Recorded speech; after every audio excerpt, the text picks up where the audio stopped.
In just a few hours, this room will be full of people all in need of a hot Thanksgiving meal. I've been in the kitchen here at the Voss Place all morning, and let me tell you, they're getting started on my favorite part, the stuffing. Can you believe this? Look how many onions, peppers go into this whole deal. Now I'm joined now by Chef Van, who is actually in charge of this whole thing here in the kitchen. Busy morning. It has been already, and we got a ways to go yet. Summer's coming and farmers markets are starting to open up for the season. I'm Tamra Johnson live in Zeeland. I'll tell you what one local farmer is doing to get ready coming up. Our retailers pulled in billions over the holiday weekend, and they are hoping that shoppers are just as enthusiastic today when they head online. Good morning, Mike. That press conference will start at 9 o'clock this morning at the Kalamazoo County Sheriff's Office. I'm out here at the corner of 9th Street and Pine Avenue in downtown Holland. So I went ahead and got started on my entry early. You can see right here I got a nice little flattering portrait of photographer Jason Hutton, which he loves. And Sarah and Jason, I'll let you know if you vote on this, I might just split the winnings with you. Hey, good morning, Mike. Now, this whole thing happened near the intersection of Cortland Drive and 12 Mile Road. We had to pull away a little bit from the scene to get this shot up, but I'm going to go ahead and step out the way so you guys can take a look. Officers and tow trucks.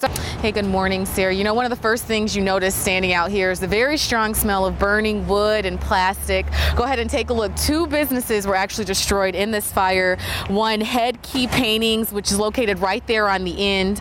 Also, CBH Buildings and Development. They were located right here in the middle. They are a construction company.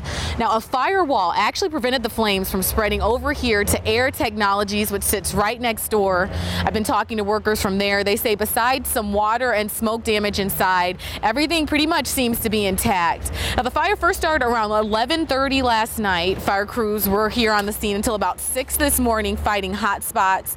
Now, they closed off 84th Street at the freeway entrance down to Division while they were getting things under control. I spoke with Dutton and Cutlerville Fire Chief Russ Jensen. He tells me that the flames were pretty much shooting from the roof of the building when he first arrived on the scene. He said that his first thought was to call for backup. Call for more help.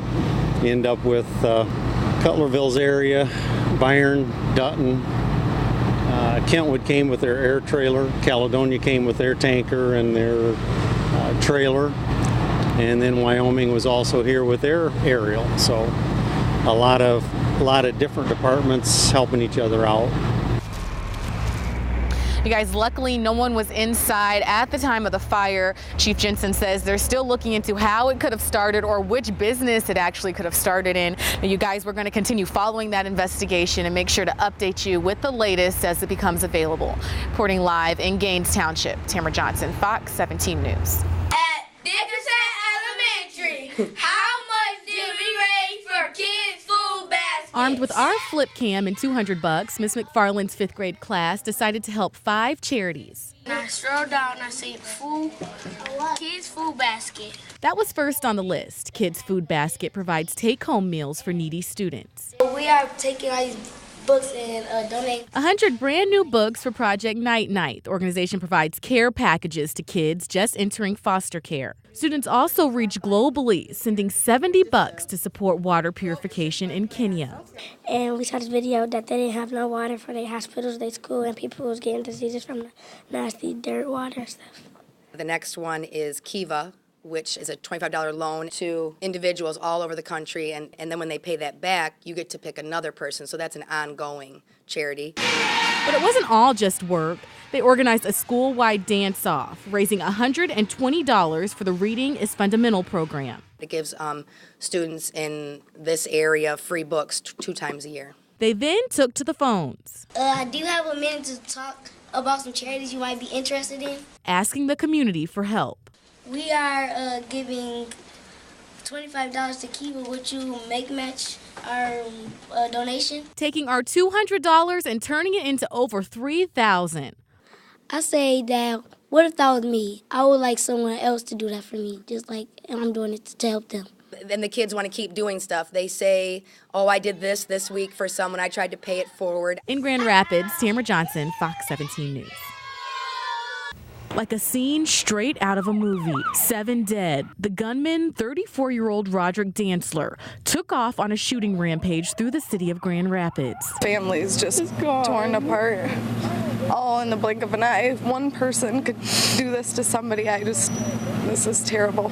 3 of those victims were found inside this home on the 2000 block of Plainfield Avenue. 2 adults, sisters, Amanda and Jenny, and Amanda's daughter Marissa. Close friend Amanda Marcus is in complete shock, wanting to know why this happened. I have no idea why he would do this. I have no idea. She has not had any negative problems with anybody to this extent. He, I guess, was dating one of the victims over at the other house, and then another victim here. He was dating 2 at the same time? I'm sure it was back and forth, like a love triangle. Police found 4 victims in the other house on the 1200 block of Brynell Court. 1 man, 2 women, and a little girl.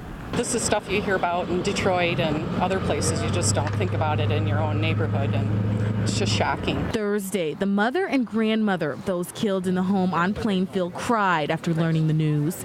Friends and neighbors consoled her. Police worked to clear the scene. As the sun rises Friday morning, there are still a lot of questions to be answered. A Facebook page has been created for the families who lost their loved ones Thursday. A community coming together, hoping to lend a helping hand in such a tragic time.